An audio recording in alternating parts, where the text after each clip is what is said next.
Hello guys, എന്റെ ഇരിക്കുന്നതാണ് വിവോയുടെ Y29 5G എന്ന് പറഞ്ഞ ഫോൺ. യെസ്, നിങ്ങൾക്ക് കടയിൽ പോയി കഴിഞ്ഞാൽ നിങ്ങൾക്ക് Y29 കിട്ടും. നിങ്ങൾക്ക് 17,000 രൂപ താഴെ അത്യാവശ്യം നല്ലൊരു ഫോൺ തന്നെയാണ് ഇത്. ഇതിനകത്ത് Dimensity 6300 എന്ന് പറഞ്ഞ ചിപ്സെറ്റ് ആണ്. അതുപോലെ IPS LCD ഡിസ്പ്ലേ ആണ് ഇരിക്കുന്നത്. 1000 നിക്സിന്റെ side mounted fingerprint scanner വരുന്നുണ്ട്. ഫണ്ട ചോയ്സ് ആണ് വരുന്നത്. Android 15 വരുന്നുണ്ട്. Android 16 അപ്ഡേഷനും കിട്ടും.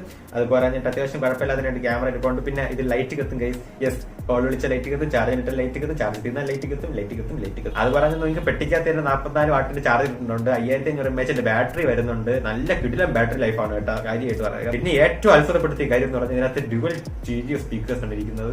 സാധാരണമാര് 30,000 VCDസിന് പോലും ചില മോണോ സ്പീക്കർ എടുത്ത് കൊടുക്കുന്ന അണ്ണന്മാരാണ്. പക്ഷെ ഇവന്മാർ ഇതിനകത്ത് സ്റ്റീരിയോ സ്പീക്കർ വെച്ചിട്ട് അതുപോലെ 120 Hz ഡിസ്പ്ലേ ആണ് പറഞ്ഞത്. നല്ല സ്മൂത്ത് ആണ്. ബ്ലോഡ് വേസും കാര്യങ്ങളൊക്കെ അവിടെ തന്നെയുണ്ട്. അതിനൊക്കെ എടുത്ത് കളയാൻ പറ്റുമെങ്കിൽ ഇപ്പോൾ ക്ലീൻ സോഫ്റ്റ്വെയർ ആയിട്ട് ഇരിക്കും. ഈ ഒരു ഫോൺ സത്യം പറഞ്ഞാൽ നിങ്ങളുടെ വീട്ടിലുള്ള ഉപ്പ അമ്മുമ്മ വളരെ കാഷ്വൽ ആയിട്ട് നിങ്ങൾ ഹോട്ട്സ്റ്റാറോ അല്ലെങ്കിൽ യൂട്യൂബോ ജസ്റ്റ് വാട്സാപ്പ് ഒക്കെ നോക്കണമൊക്കെ ആണെങ്കിൽ ഈ ഫോൺ അടിപൊളിയാണ്. അല്ലെങ്കിൽ തന്നെ ഈ ഫോണിന് പകരം ഞാൻ പറയുന്നത് വിവോയുടെ T4X എടുക്കുക. കാരണം അതിനകത്ത് അമോയിൽ ഡിസ്പ്ലേ ഇരിപ്പുണ്ട്, 6500 mAh ബാറ്ററി ഇരിപ്പുണ്ട്. എന്തുകൊണ്ട് ഇതിനേക്കാളും കുറച്ചുകൂടെ ബെറ്റർ ഫോണാണ് അത്. സെയിം പ്രൈസ് ആണ്, പക്ഷെ അത് ഓഫ്ലൈനിൽ കിട്ടാനായിട്ട് ഇച്ചിരി പാടാണ്. എന്തുകൊണ്ട് ആ ഫോണാണ് ബെറ്റർ. കടയിൽ ചെല്ലുമ്പോഴത്തേക്ക് 15,000 രൂപയുടെ ഫോൺ കഴിക്കുമ്പോഴത്തേക്ക് അവിടെയുള്ള ചേട്ടന്മാർ ഈ ഫോൺ അങ്ങനെ തരും.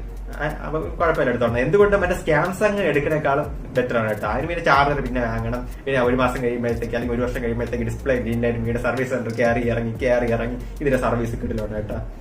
വിവോയുടെ സർവീസ് അത് പക്ഷെ നോക്കുമ്പോഴത്തേക്ക് ദി ടോപ്പ് നോച്ചാണ്.